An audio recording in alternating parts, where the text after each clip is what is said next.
بڑی خوشی کی بات ہے کہ ہندوستان کے شہر مالیگاؤں سے وہ عظیم شخصیت جو یقیناً عمر میں تو بہت ہی کم ہے، لیکن اللہ تبارک و تعالیٰ نے جو مقام و مرتبہ عطا فرمایا اور ہمیشہ اکابرین کے منظور نظر رہے ہیں۔ سب سے بڑی بات اللہ تبارک و تعالیٰ نے حضرت والا کے اندر وہ صفات رکھی ہیں کہ جب بھی حق و باطل کی باتیں آ جائے تو ہمیشہ حق کی آواز کو باطل کے دیواروں پر اس طرح سے ٹھوکتے ہیں کہ لوگ باطل کے اندر زلزلہ آ جانے پر مجبور ہو جانا پڑتا ہے۔ یہ عظیم شخصیت ہے جن کے بارے میں اگر یہ کہہ دیا جائے کہ باطل سے دبنے والے اے آسمان نہیں ہے، باطل سے دبنے والے اے آسمان نہیں ہے، 100 بار کر چکا ہے تو امتحان ہمارا۔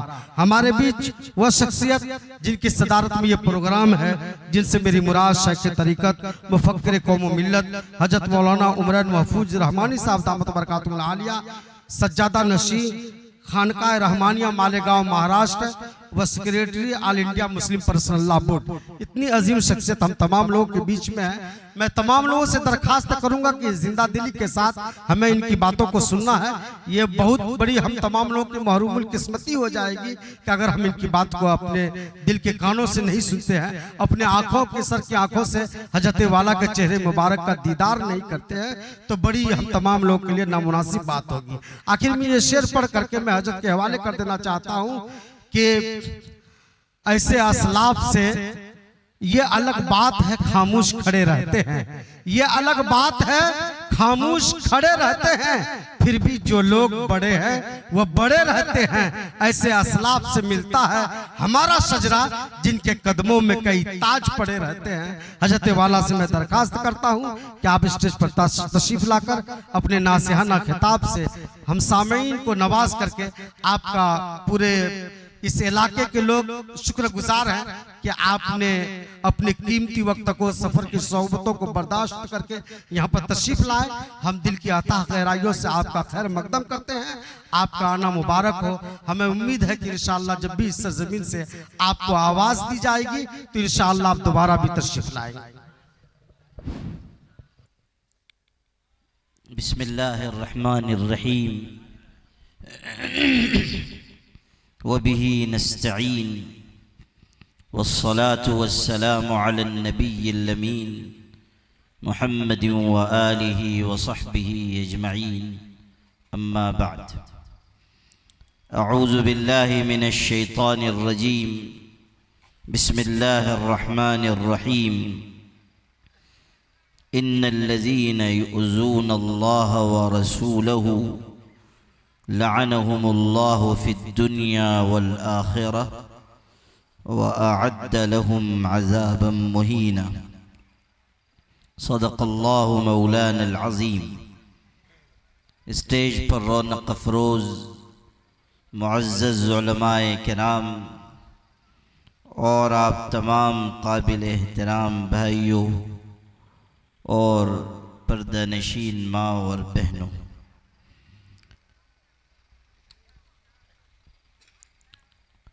آپ حضرات بہت دیر سے دین کی باتیں سن رہے ہیں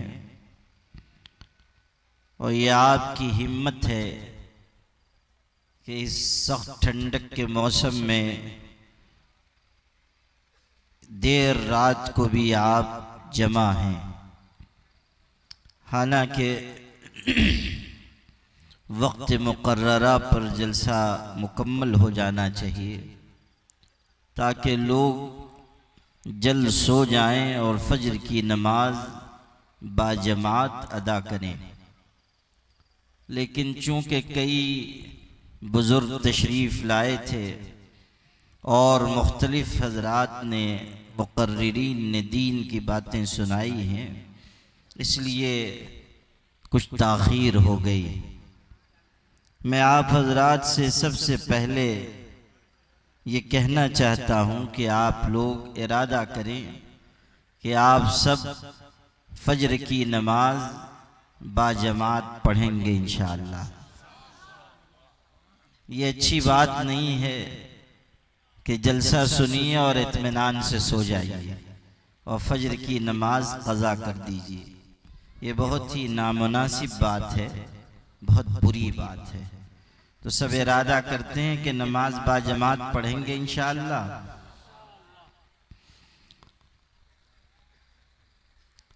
میں مختصر وقت میں چند ضروری باتیں آپ سے عرض کرتا ہوں۔ میرے بھائیوں، ہم خوش نصیب ہیں کہ اللہ تعالیٰ نے ہمیں جو دیا، جس چیز سے نوازا، وہ چیز نہایت قیمتی ہے اور کائنات میں لاجواب ہے۔ اللہ نے ہمیں کتاب دی قرآن مجید کی شکل میں، جو سب سے پیاری اور خوبصورت کتاب ہے۔ اللہ نے ہمیں شریعت دی جس سے بہتر شریعت نہیں ہو سکتی۔ اللہ نے ہمیں زندگی گزارنے کا نظام دیا جس سے بہتر کوئی نظام نہیں ہو سکتا۔ اور اللہ نے ہمیں پیغمبر دیا، ایسا پیغمبر کہ جس سے بڑھ کر محبت اور شفقت والا پیغمبر نہیں ہو سکتا۔ اللہ نے ہمیں ایسا پیغمبر عطا کیا کہ کائنات میں کوئی ان سے بڑھ کر کیا، کوئی ان کے برابر بھی نہیں ہو سکتا۔ میرے مصطفیٰ کا ہمسر نہ ہوا، نہ ہے، نہ ہوگا، کوئی اور ان سے بہتر نہ ہوا، نہ ہے، نہ ہوگا۔ آپ جانتے ہیں کہ حضرت نبی کریم صلی اللہ علیہ وسلم جب پیدا ہوئے تو آپ کے والد گزر چکے تھے۔ والد دنیا سے چلے گئے اور پھر آپ پیدا ہوئے۔ آپ اس حقیقت پر کبھی غور کیجئے کہ ایسا کیوں ہوا کہ اللہ کے رسول صلی اللہ علیہ وسلم دنیا میں آئے اس حالت میں کہ آپ کے والد دنیا سے جا چکے۔ آپ کو چند جملے میں آپ سے کہتا ہوں تو آپ کو اس کی حقیقت سمجھ میں آئے گی۔ آپ جب کسی کی تعریف کرتے ہیں تو کہتے ہیں کہ یہ ہزاروں میں ایک ہے، یا کوئی بہت بڑا انسان ہے تو کہتے ہیں کہ لاکھوں میں ایک ہے، یا کوئی انسان اور بڑے رتبے کا ہے تو لوگ کہتے ہیں یہ کروڑوں میں ایک انسان ہے۔ اس حقیقت کو ہمیشہ یاد رکھیے کہ ہمارے آقا حضرت محمد صلی اللہ علیہ وسلم ہزاروں میں نہیں، لاکھوں میں نہیں، کروڑوں میں نہیں، ساری کائنات میں صرف ایک ہیں کہ آپ کے جیسا کوئی نہیں۔ آپ صلی اللہ علیہ وسلم جیسا کوئی نہیں۔ آپ صلی اللہ علیہ وسلم کائنات میں سب سے بڑھ کر، سب سے بزرگ۔ اب اس حقیقت کو سمجھیے کہ حضور دنیا میں آئے، یتیم آئے، والد کا سایہ سر سے اٹھ گیا۔ اللہ چاہتا تو حضور کے والد زندہ رہتے، ان کی شفقت کے سائے میں حضور پرورش پاتے، لیکن حضور تشریف لائے اس حالت میں کہ باپ دنیا سے جا چکے، باپ کا سایہ اٹھ چکا۔ کیوں؟ اس نقطے پر غور کیجئے۔ حضور دنیا میں آئے، والد کا سایہ دنیا سے اٹھ چکا، وہ اس لیے کہ حضور کائنات میں در یتیم تھے، اکیلے، یکتا، تنہا۔ اللہ نے یہ چاہا کہ آپ کے آنے سے پہلے وہ سانچہ توڑ دیا جائے جس میں ڈھل کر محمد پیدا ہوئے ہیں۔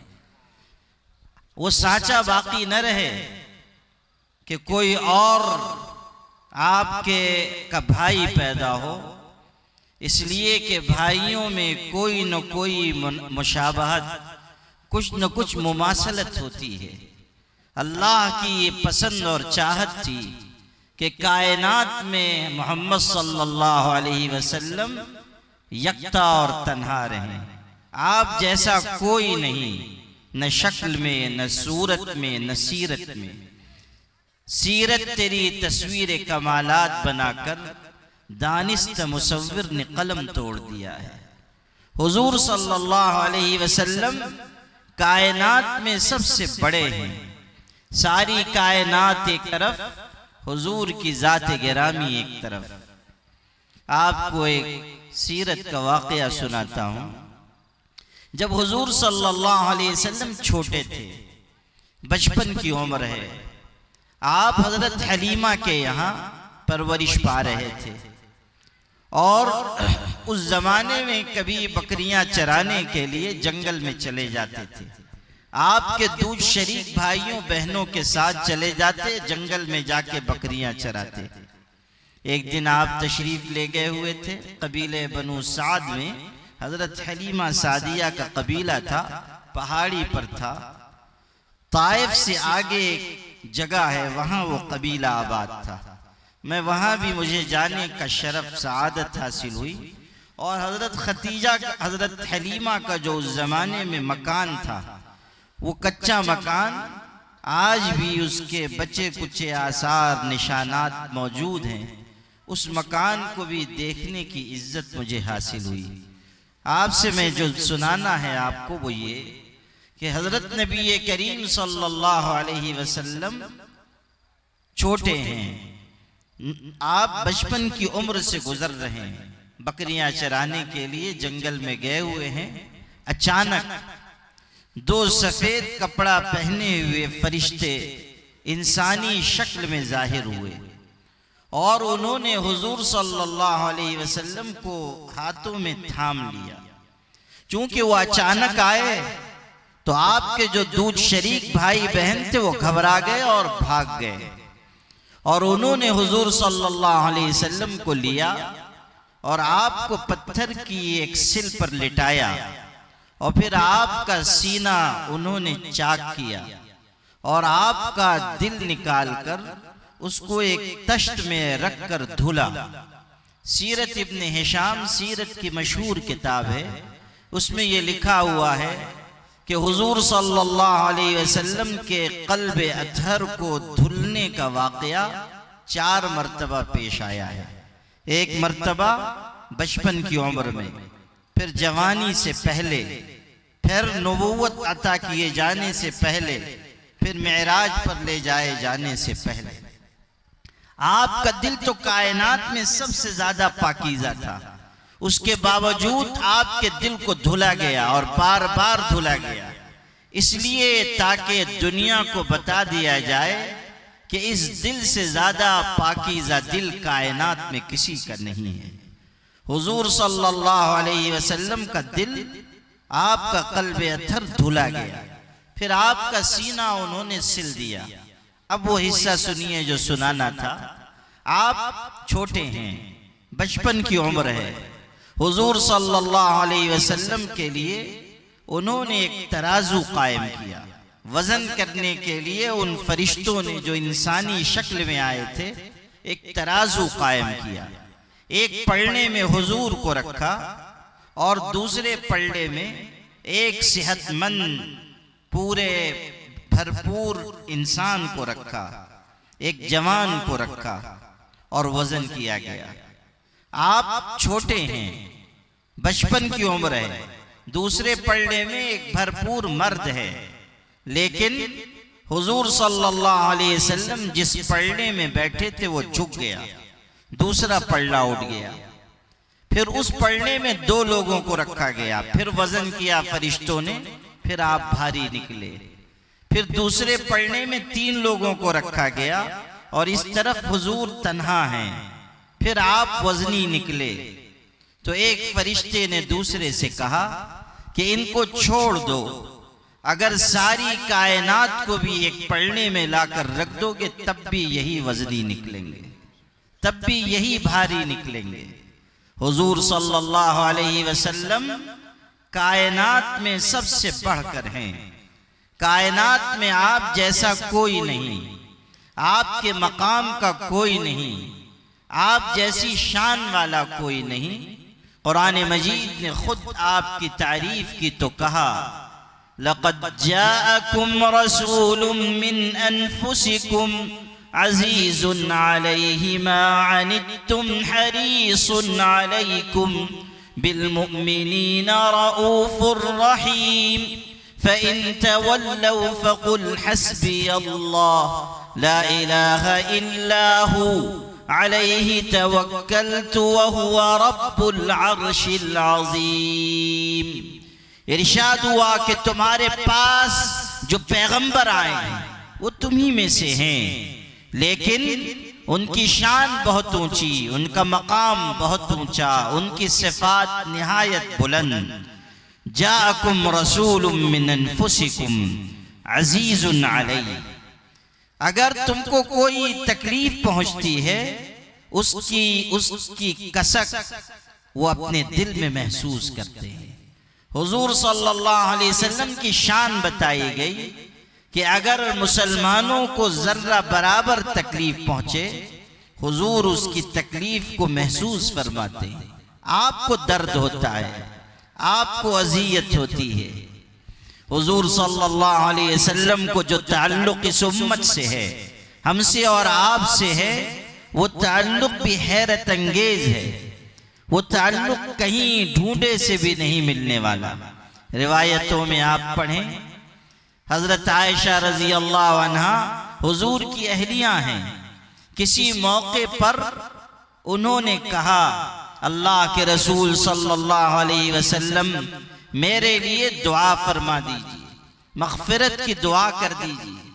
حضور نے ان کو دعا دی اور کہا اللہم اغفر لعائشة ما تقدمت من ذنبها وما تأخرت وما اسرت وما اعلنت۔ اے اللہ عائشہ کے اگلے پچھلے کھلے چھپے گناہوں کو معاف فرما۔ آپ نے دعا دی اور کیسی خوبصورت دعا دی۔ یہ دعا سن کر حضرت عائشہ رضی اللہ عنہا بہت خوش ہوئی، اتنی خوش ہوئی کہ ہنسنے لگیں اور ہنستے ہنستے ان کا سر ان کی گود میں چلا گیا۔ تو حضور صلی اللہ علیہ وسلم نے یہ دیکھ کر کہا کہ تمہیں میری دعا سے بہت خوشی ہو رہی ہے۔ انہوں نے کہا آپ کی اس پیاری دعا سے خوشی نہ ہو تو پھر کس چیز سے خوشی ہوگی؟ آپ نے اتنی خوبصورت دعا دی، مغفرت کی دعا دی، سارے گناہوں کی معافی کی دعا دی۔ حضور صلی اللہ علیہ وسلم نے یہ سن کر فرمایا عائشہ سن، میں ہر فرض نماز کے بعد اپنی امت کے لیے یہ دعا مانگتا ہوں۔ ہر فرض نماز کے بعد میں اپنی امت کے لیے یہ دعا مانگتا ہوں۔ اندازہ کیجئے کہ حضور صلی اللہ علیہ وسلم کو ہم سے اور آپ سے کیسا تعلق ہے، اس امت سے کیسا تعلق ہے۔ تو قرآن نے کہا اگر تمہیں کوئی چیز تکلیف پہنچاتی ہے اس کا درد حضور صلی اللہ علیہ وسلم محسوس فرماتے ہیں۔ یہ حضور کا تعلق بیان ہوا، مگر ذرا سوچئے کہ ہمارا اور آپ کا حضور سے تعلق کیسا ہے۔ آج صورتحال یہ ہے کہ اسی ملک میں لوگ حضور کی شان میں گستاخی کر رہے ہیں، آپ کے بارے میں غلط نامناسب بھدے الفاظ کہہ رہے ہیں، حضور کی شان میں ایسی واہی تباہی باتیں کی جا رہی ہیں جو کوئی شریف انسان سن نہیں سکتا، برداشت نہیں کر سکتا۔ لیکن ہم آپ اطمینان سے جی رہے ہیں۔ پے در پے ایسے واقعات اس ملک میں ہو رہے ہیں کہ حضور کی شان میں گستاخی کی جا رہی ہے۔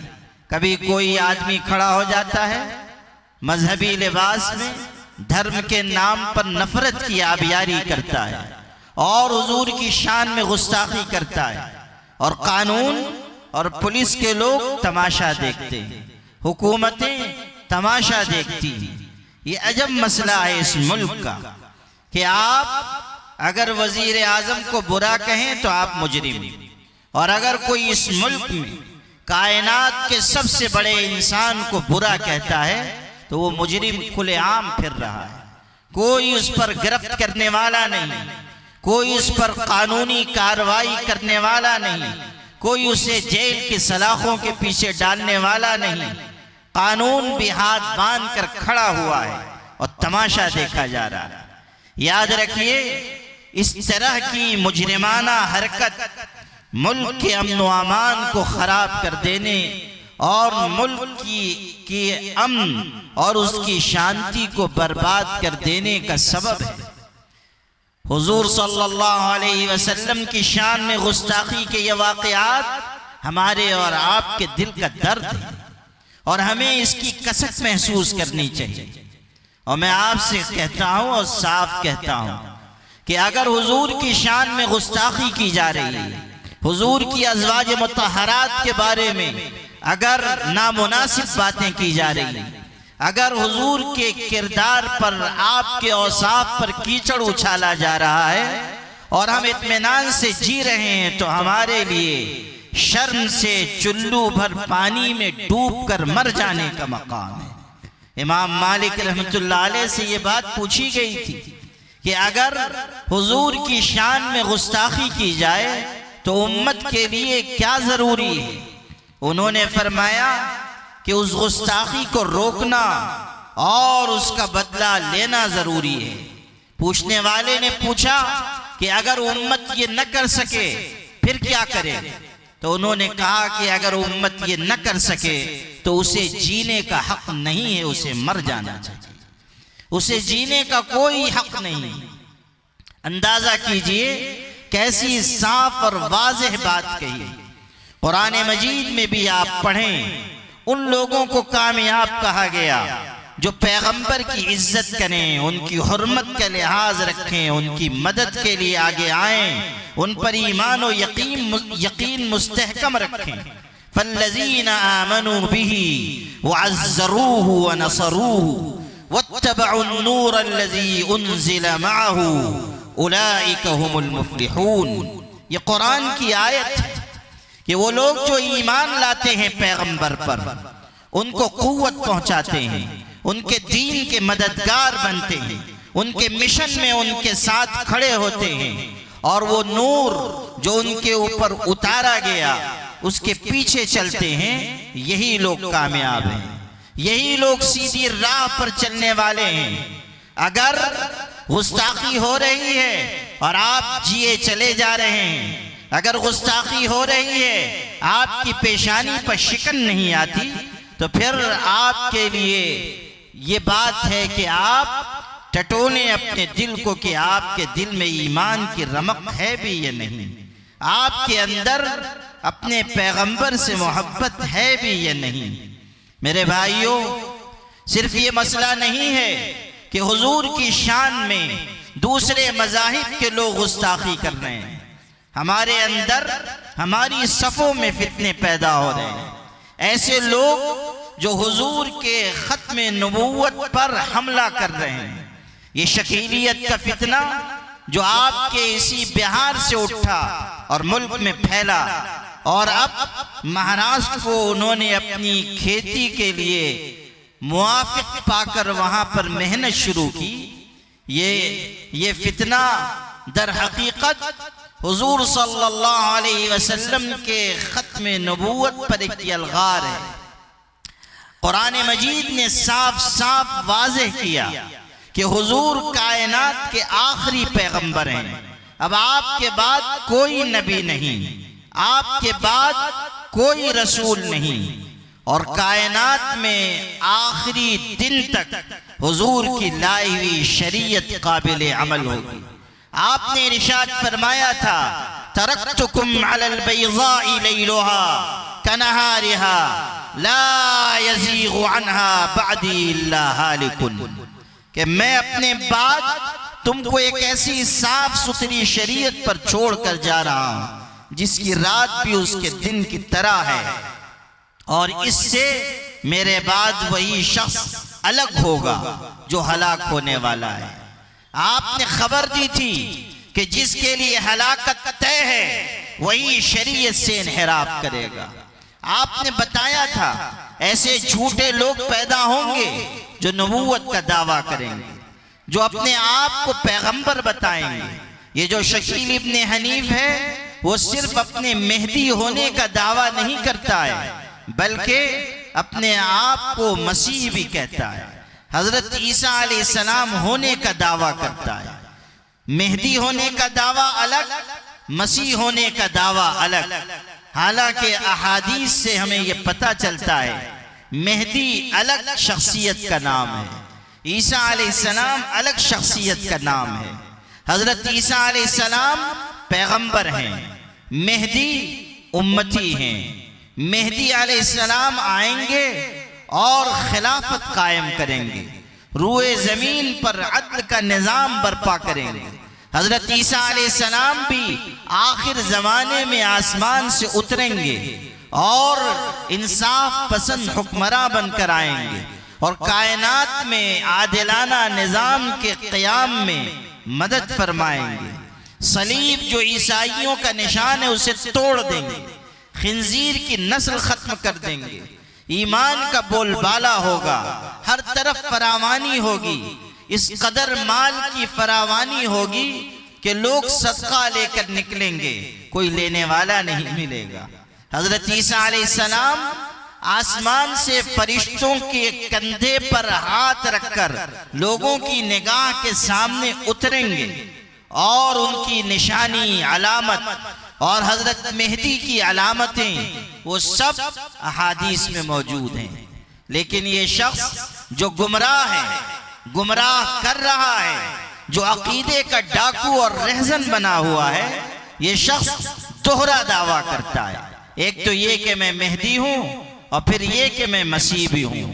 یاد رکھیے گا، اگر آپ کا عقیدہ ذرہ برابر اپنی جگہ سے ہٹ گیا، آپ کا ایمان باقی نہیں رہے گا۔ ایسے فتنوں کے خلاف آواز اٹھانی چاہیے، طاقتور آواز لگانی چاہیے، لوگوں میں بیداری پیدا کرنی چاہیے۔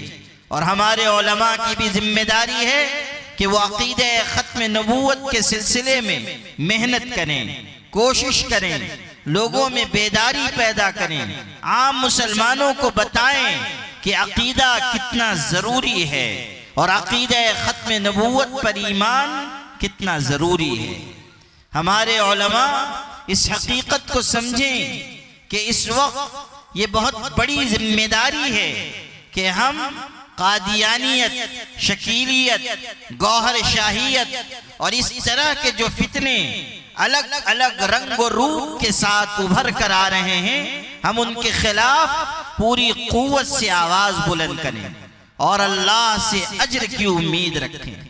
دو باتیں آپ کو اس سلسلے میں، چونکہ یہاں مختلف علاقوں کے علماء ہیں اس لیے ان کی خدمت میں عرض کرتا ہوں۔ ایک بات یہ کہ یہ کام کس قدر اجر و ثواب والا ہے اور اللہ کے پاک رسول صلی اللہ علیہ وسلم کی نگاہ میں اس کی کتنی قدر و قیمت ہے۔ آپ سب جانتے ہیں کہ سید عطا اللہ شاہ بخاری رحمت اللہ علیہ جو اس ملک میں بلکہ پورے بر صغیر میں سب سے بڑے مقرر اور خطیب تھے، انہوں نے تحفظ ختم نبوت کے لیے بڑا کام کیا اور قادیانیت کا مقابلہ کیا اور حضور کی ناموس کی حفاظت کے لیے شہر شہر گئے اور جا کر لوگوں میں بیداری پیدا کی۔ اب سنیے کہ اس کا انعام انہیں کیا ملا۔ ایک شخص حج کرنے کے لیے گئے ہوئے تھے، وہ عطا اللہ شاہ بخاری کو جانتے بھی نہیں تھے، دور دراز کے علاقے کے رہنے والے مگر بڑے نیک، پرہیزگار، ذاکر و شاغل۔ جب حج سے فارغ ہو کر وہ مدینہ منورہ گئے اور وہاں ان کا قیام رہا، پھر وہاں سے وہ واپس آئے تو ایک دن اپنے علاقے سے وہ سفر کرتے ہوئے چلے اور ڈھونڈتے ہوئے حضرت عطا اللہ شاہ بخاری رحمت اللہ علیہ کے مقام پر پہنچے، جا کر ان سے ملاقات کی، پھر تنہائی میں ان سے یہ کہا کہ میں آپ کے پاس ایک پیغام لے کر آیا ہوں۔ میں پہلے آپ کو نہیں جانتا تھا، لیکن جب میرا قیام مدینہ منورہ میں ہوا تو ایک دن میں نے خواب دیکھا کہ حضرت نبی کریم صلی اللہ علیہ وسلم تشریف لائے ہیں اور آپ بہت خوش ہیں، مجھ سے فرماتے ہیں کہ جب تم ہندوستان واپس جاؤ گے تو ہمارے بیٹے عطا اللہ شاہ کو ہمارا سلام کہنا اور ان سے یہ کہنا کہ ختم نبوت کی حفاظت کا جو کام وہ کر رہے ہیں اسے انجام دیتے رہیں۔ اسے انجام دیتے رہیں، سلام بھی لے کر آئے اور پیغام بھی لے کر آئے۔ اندازہ کیجئے کہ یہ کام کس قدر قیمتی ہے اور کتنا مبارک ہے۔ دوسری بات جو اس وقت سنانی تھی وہ یہ کہ قادیانیت ہی کے سلسلے میں خاتم المحدثین حضرت علامہ انور شاہ کشمیری رحمۃ اللہ علیہ بہاولپور تشریف لے گئے اور قادیانیوں کے خلاف عدالت میں پیش ہوئے اور زبردست بحث کی۔ ان کی عالمانہ شان بہت بلند تھی۔ ایسی حالت میں گئے کہ نہایت بیمار تھے۔ حکیموں نے، ڈاکٹروں نے کہا مت جائیے، آپ کی جان کا خطرہ ہے، لیکن وہ گئے۔ وہاں ہزاروں لوگ جمع ہوئے ان کی زیارت کے لیے۔ وہ کھڑے ہوئے، کمزور حالت تھی، بیماری کی صورتحال نازک تھی۔ فرمایا کہ حکیموں ڈاکٹروں نے مجھ کو منع کیا کہ آپ مت جائیے، لیکن میں یہ سوچ کر آیا کہ میرے پاس نجات کے لیے کوئی عمل نہیں ہے۔ اگر میں حضور کی نبوت کا طرفدار بن کر جاؤں گا تو ہو سکتا ہے کہ یہی عمل میری نجات کا باعث ہو جائے، بس اس وجہ سے میں چلا آیا۔ یہ سن کر ان کے ایک شاگرد تھے، بہت بڑے عالم، مجمع میں وہ کھڑے ہو گئے اور انہوں نے کہا کہ حضرت آپ یہ کیا کہہ رہے ہیں؟ آپ تو ایسے ہیں۔ ان کی فضیلت، ان کی عظمت، ان کا مقام بیان کیا۔ حضرت سنتے رہے۔ جب وہ کہہ چکے تو حضرت نے فرمایا کہ ہمارے اس بھائی نے ہماری تعریف کی اور تعریف میں مبالغے سے کام لیا، حالانکہ ہم پر یہ حقیقت کھل چکی۔ یہ جملہ حضرات علماء کرام سنیں۔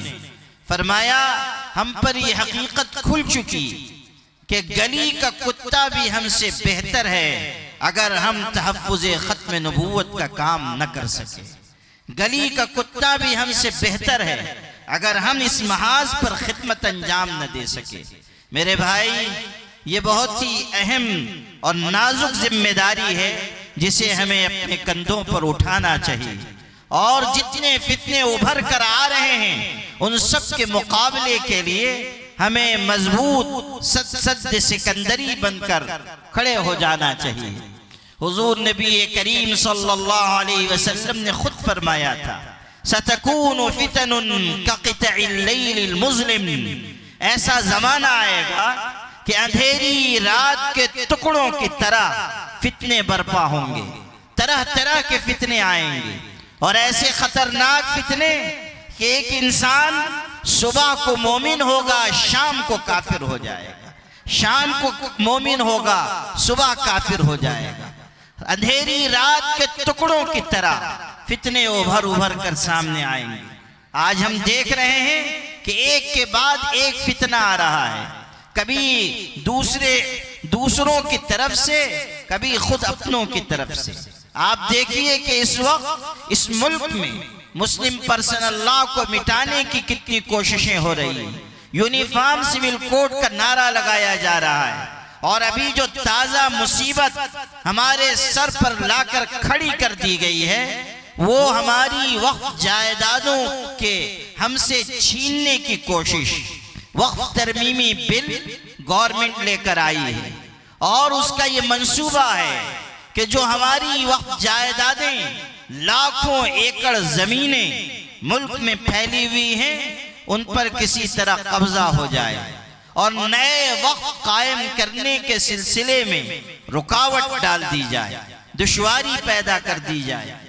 یہ جو ہمارے مدرسے ہیں، مسجدیں ہیں، قبرستان ہیں، عیدگاہیں ہیں، یہ جو ہمارے یتیم خانے ہیں، یہ جو ہمارے ملی تعلیمی رفاہی ادارے ہیں، یہ سب وقف جائیدادیں ہیں جو ہمارے باپ دادا نے رضا الہی کی خاطر اللہ کے راستے میں دی۔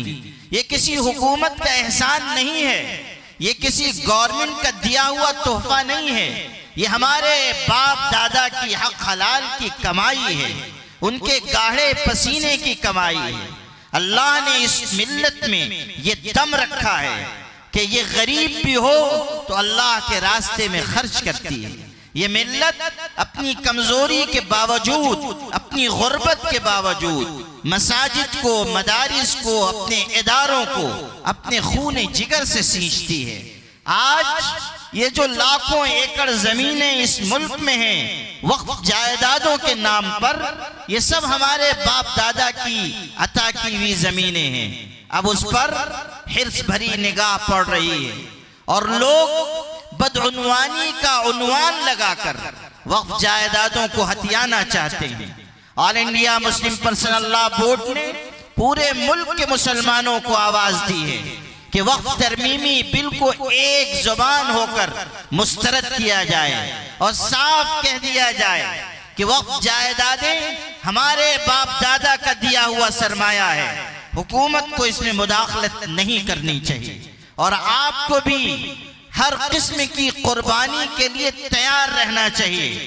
یاد رکھیے، اگر ہمارے مدارس باقی نہ رہے تو یہ ملت اپنے قدموں پر کھڑی نہیں رہ سکے گی۔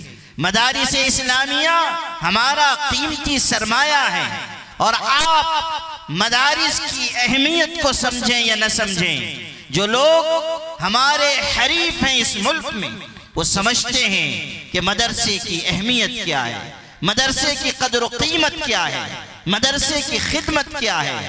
جہاں جہاں مدارس اپنی اصل شکل میں قائم ہیں وہاں دین زندہ ہے، دینداری زندہ ہے، وہاں باطل کے خلاف آواز اٹھانے والے زندہ ہیں، وہاں حق کے لیے سینہ سپر ہو جانے والے باقی ہیں، وہاں حق اور باطل میں فرق کرنے والے لوگ باقی ہیں، وہاں فتنوں کے خلاف مضبوط اور طاقتور اقدام کرنے والے لوگ باقی ہیں۔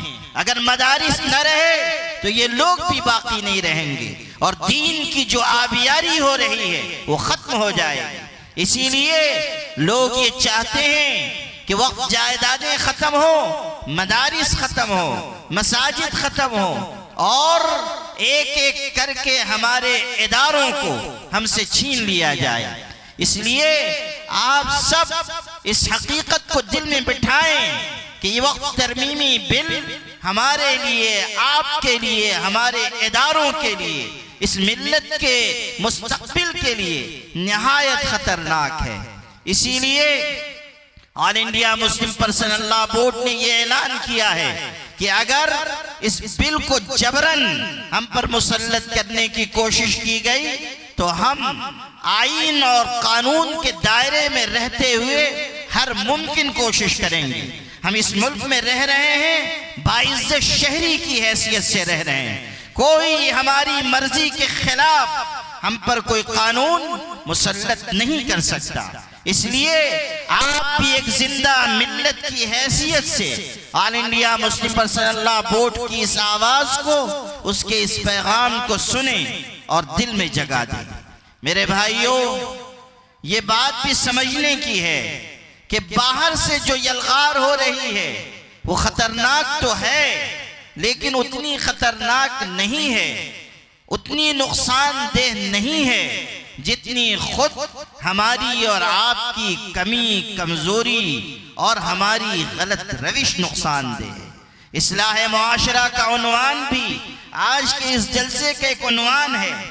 ہمارے نوجوان، ہمارے سماج کے لوگ، مرد اور عورتیں سب یہ غور کریں کہ آج ان کی زندگی کس راہ پر جا رہی ہے، وہ کس راستے کو اپنا رہے ہیں، کن طور طریقوں کے ساتھ جی رہے ہیں۔ اصلاح معاشرہ پر تقریریں تو ہم بہت سن لیتے ہیں، لیکن کیا ہماری زندگی میں کوئی تبدیلی آ رہی ہے؟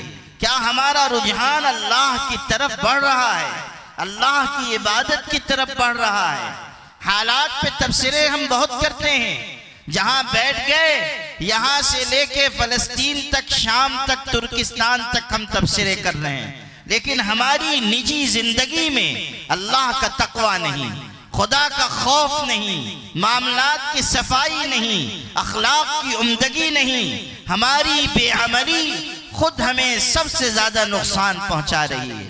آج آپ سماج میں نکل کر دیکھیں کہ ہمارے نوجوان بچے بچیاں کس تہذیب کو اپنا رہے ہیں۔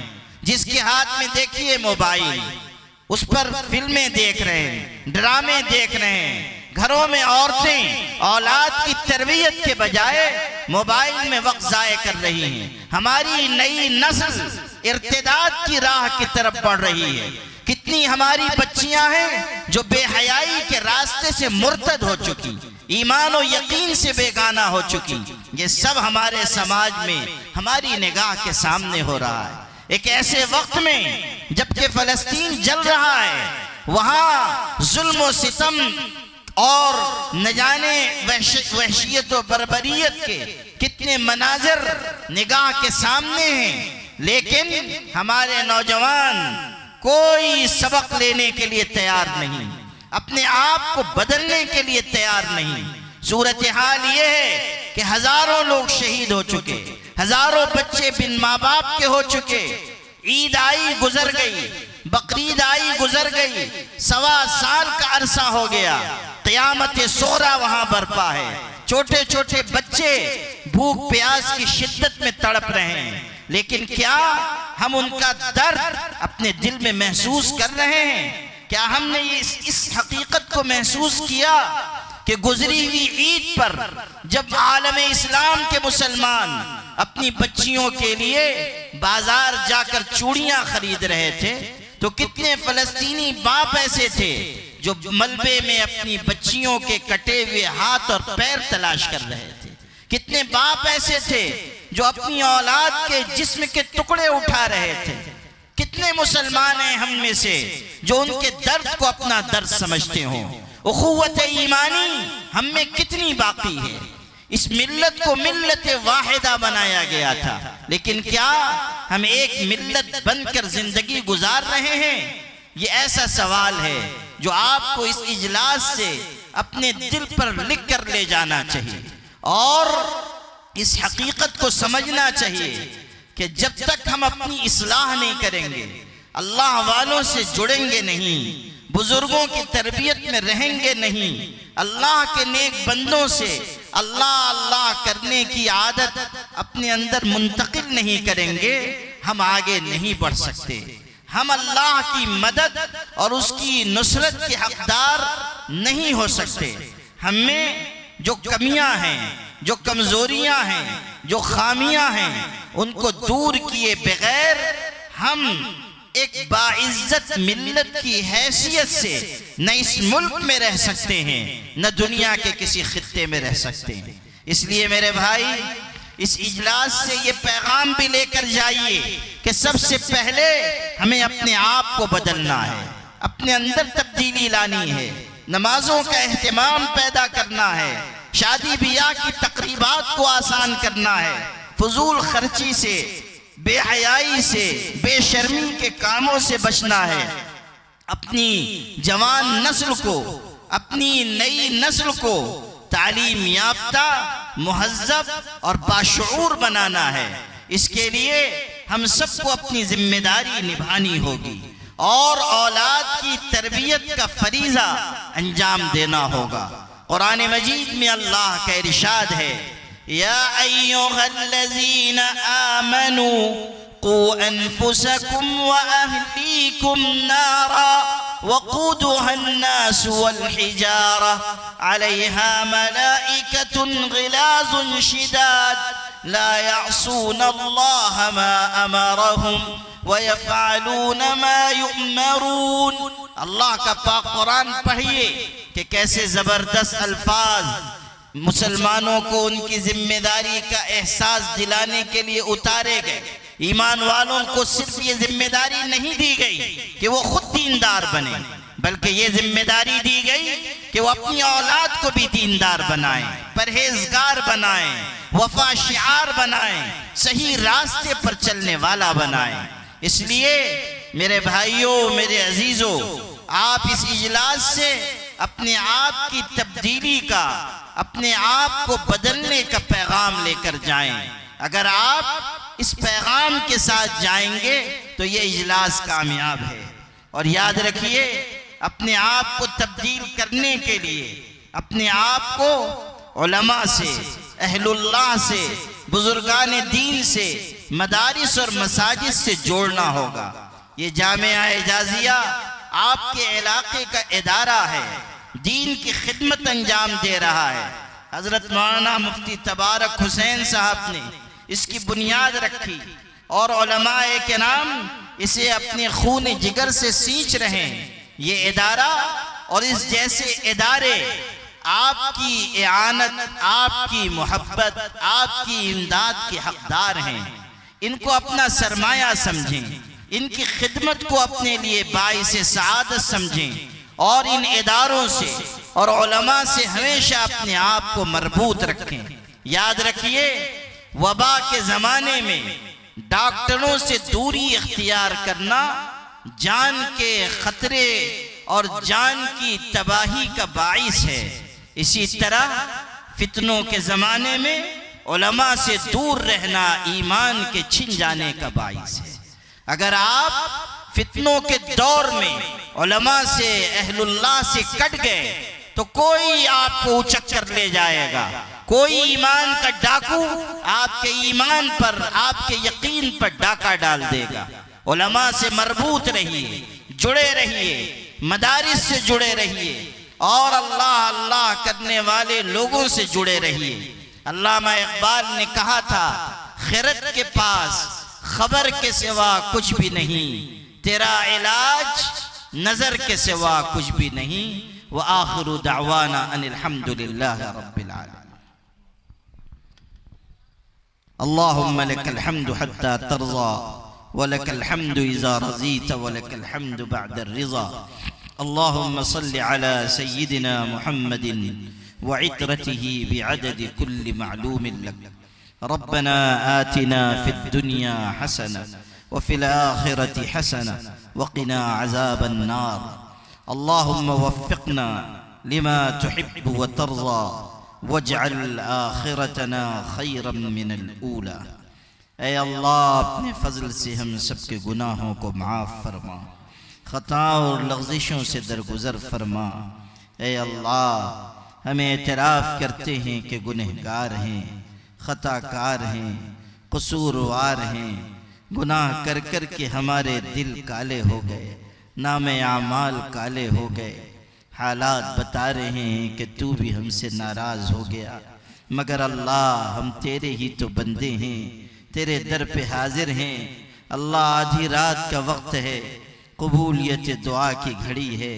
اللہ، تیرے بندے امید لے کر حاضر ہیں، اپنے کرم سے تو ہم سب کے دلوں کو پاک فرما، ہمارے دلوں کو پاکیزہ بنا دے، ہمارے دلوں کی سیاہی کو دور فرما دے، ہمیں ایمان کامل عطا فرما دے، ہماری غلطیوں سے صرف نظر فرما دے، ہماری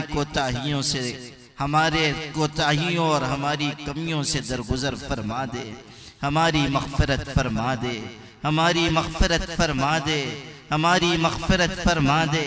اللہ، تیرے آگے اسی طرح ضد اور اصرار کریں گے جیسے چھوٹا بچہ اپنے باپ کے آگے ضد کرتا ہے، کہتا ابو پیسہ دو، باپ نہیں دیتا، پھر مانگتا ہے، باپ ڈانٹ دیتا ہے، آخر میں بچہ اپنے باپ کے پیروں سے لپٹ جاتا ہے، دامن سے چمٹ جاتا ہے، معصوم لہجے میں کہتا ہے ابو اگر آپ نہیں دیں گے تو پھر کون دے گا۔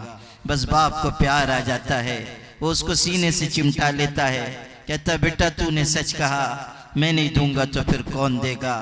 اللہ، ہم بھی تو تیرے بندے ہیں، تیرے محبوب نبی کی امت ہیں، ہم بھی تجھ سے یہی کہتے ہیں کہ اگر تو نہیں معاف کرے گا تو پھر کون معاف کرے گا، تو نہیں بخشے گا تو پھر کون بخشے گا۔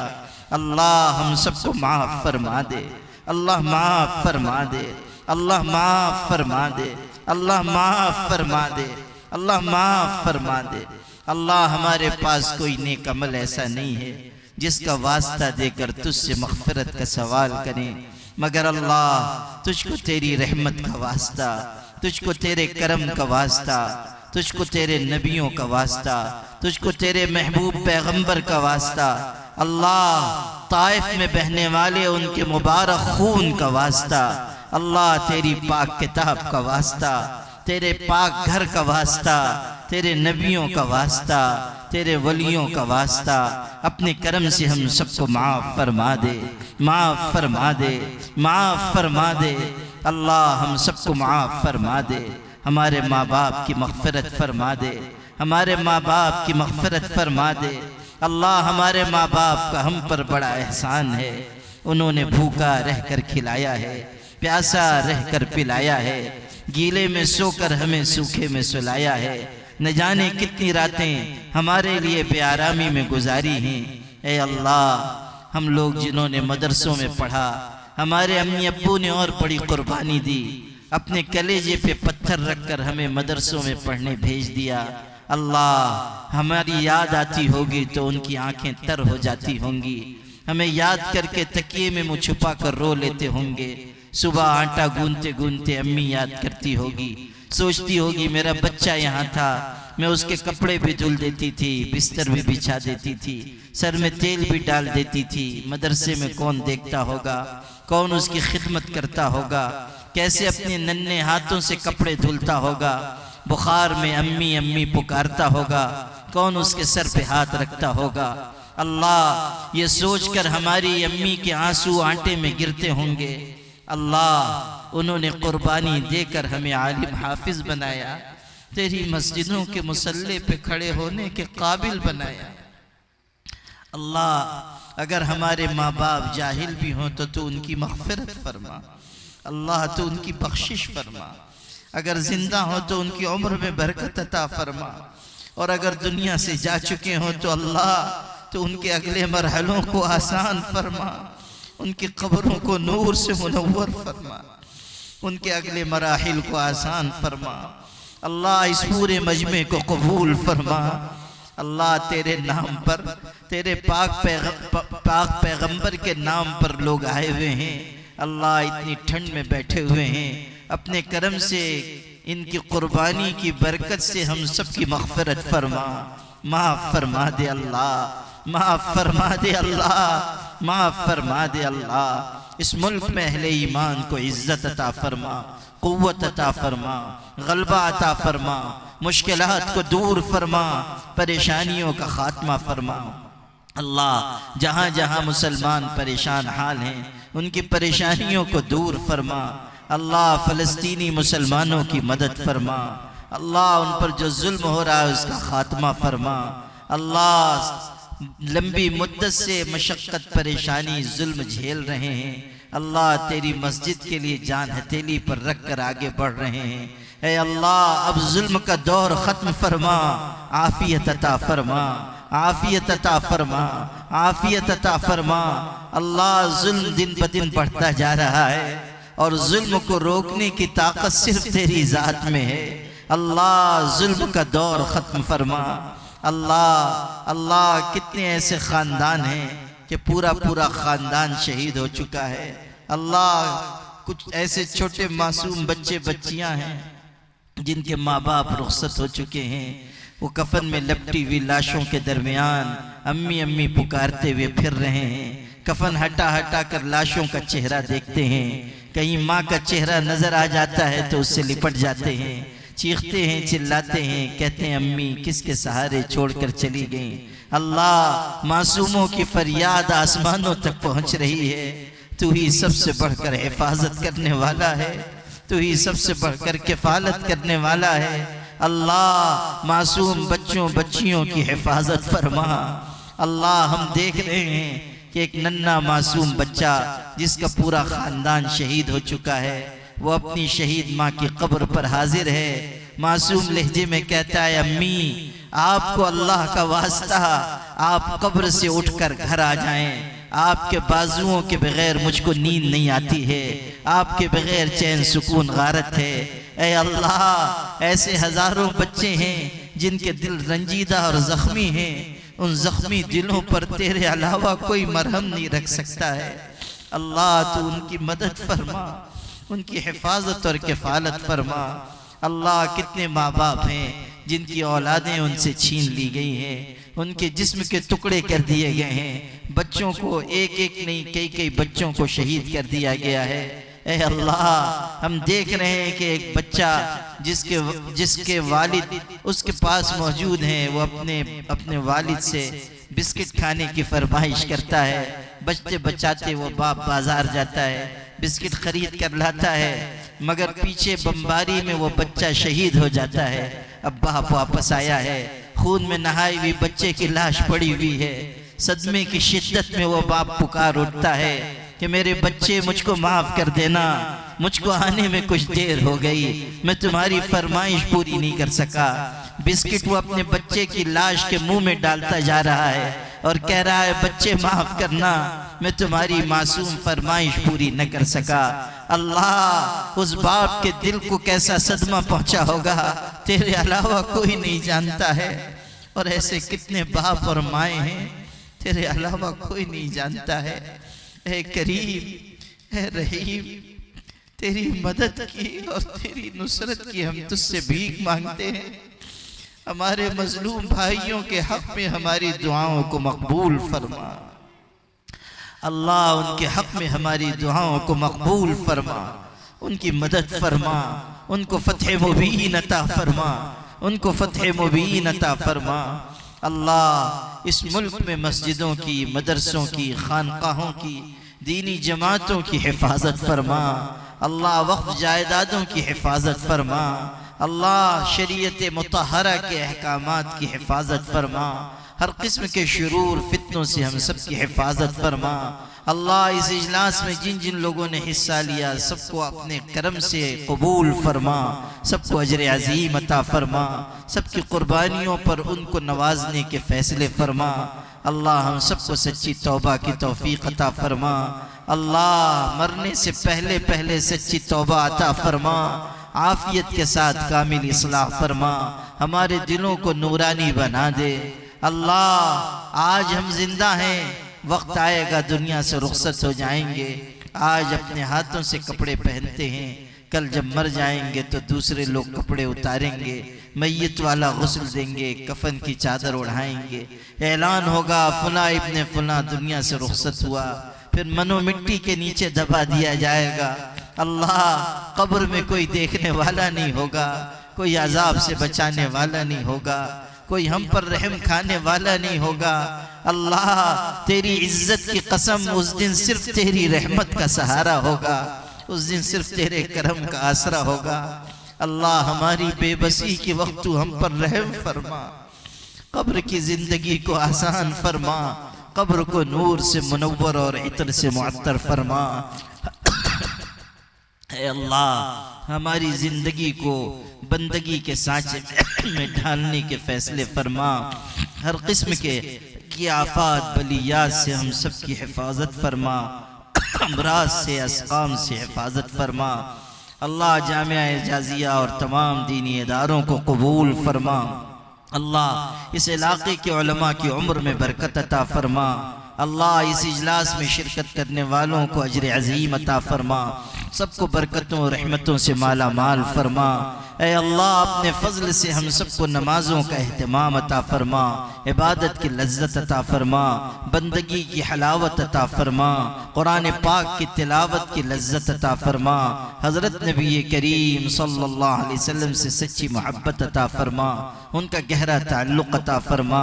اللہ, ہمارے گھروں میں خوشی خوشحالی عطا فرما, عزت سعادت برکت مقدر فرما. ہماری اولاد کو صحیح راستے پر چلنے کی توفیق عطا فرما, عقل سلیم, قلب سلیم اور فہم سلیم نصیب فرما. اے اللہ, قدم قدم پر ہماری نصرت, ہماری مدد فرما. ذکر سے, فکر سے ہمیں وافر حصہ عطا فرما.